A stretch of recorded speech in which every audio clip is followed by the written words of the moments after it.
और चोरी करता ही रहेगा। अपराधी हम जब देखो दुनिया को ब्लेम करते रहते, सिस्टम हम एक तिनका भी नहीं हिलाते। पर क्या है दोस्तों, लगता है कमल हसन को कल की 289880 के बाद जोर का झटका लग गया है।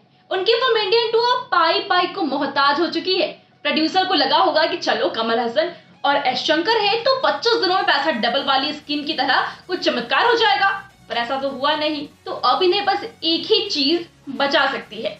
अरे भगवान नहीं, बल्कि अर्ली ओटीटी रिलीज। पहली बात तो ये है कि इंडियन 2 जो कि 12 जुलाई को रिलीज हुई थी, उसने अब तक 11 दिनों में इंडिया में बस 70 करोड़ का कलेक्शन किया है। वहीं वर्ल्ड वाइड सिर्फ 150 करोड़ की कमाई की है। पर 250 करोड़ का बजट और कमाई इतनी सी, ये तो नाइंसाफी है।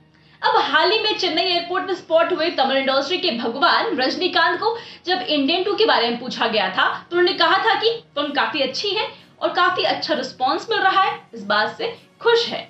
पर उनका ये रिस्पॉन्स मिलने के बाद भी कुछ हो नहीं पाया।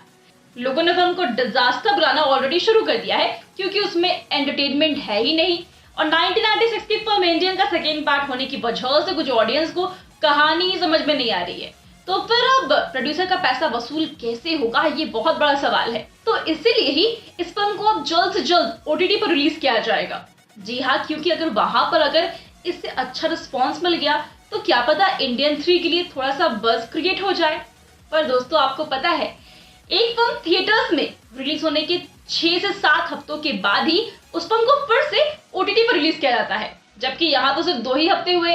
पर ये कोई पहली बार थोड़ी ना है, क्योंकि ऐसा ही हाल हुआ था 2022 की अक्षय कुमार की फिल्म सम्राट पृथ्वीराज के दौरान। इस फिल्म ने फर्स्ट वीक तक 57 करोड़ का ही कलेक्शन किया था और उसके बाद इसकी गाड़ी पटरी से पूरी तरह से हिल चुकी थी और फिर कुछ शोज कैंसिल होने लगे थे और इसके चलते 3 वीक्स के अंदर ही ये फिल्म Amazon प्राइम वीडियो पर रिलीज हो गई। अब क्योंकि 200 करोड़ का बजट वसूल कर पाना बहुत ही मुश्किल हो रहा था और रीजन साफ साफ था कि ये फिल्म बिल्कुल वाह वाह करने के लायक नहीं है। इतना ही क्यों, 2022 में रिलीज हुई रामचरण और चिरंजीवी की फिल्म आचार्य, जो 140 करोड़ में बनी एक बढ़िया फिल्म थी, पर बस बजट के मामले में, क्योंकि कलेक्शन के मामले में तो ये भी फुस हो गई थी। 3 हफ्तों में ही, जी हाँ, इसका कलेक्शन भी कुछ खास नहीं हो पाया था। इसने लगभग 75 करोड़ का कलेक्शन किया था 3 वीक्स में और 3 हफ्तों के अंदर अंदर इसे Amazon प्राइम वीडियो पर रिलीज किया गया था।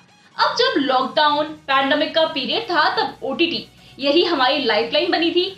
इसलिए जब फिल्में थिएटर्स में नहीं चलती तब ओटीटी से रेवेन्यू कलेक्ट करना यही एक रास्ता प्रोड्यूसर के पास बचता है। वैसे कमल हसन के केस में ये तो पहली बार हो रहा है जहां उनकी कोई फिल्म थिएटर में चली ही नहीं और ओटीटी का सहारा लेना पड़ रहा है। वैसे अगस्त के पहले हफ्ते में इंडियन 2 ओटीटी पर आ जाएगी और ये हमें देखने को मिलेगी नेटफ्लिक्स पर। अब देखते हैं ओटीटी पर क्या होता है इसका। वैसे आपको क्या लगता है, हमें कमेंट्स में जरूर बताएं। साथ ही वीडियो अच्छी लगी हो तो वीडियो को लाइक और शेयर करें। Become an actor in Bollywood. WhatsApp hi to 8828850088.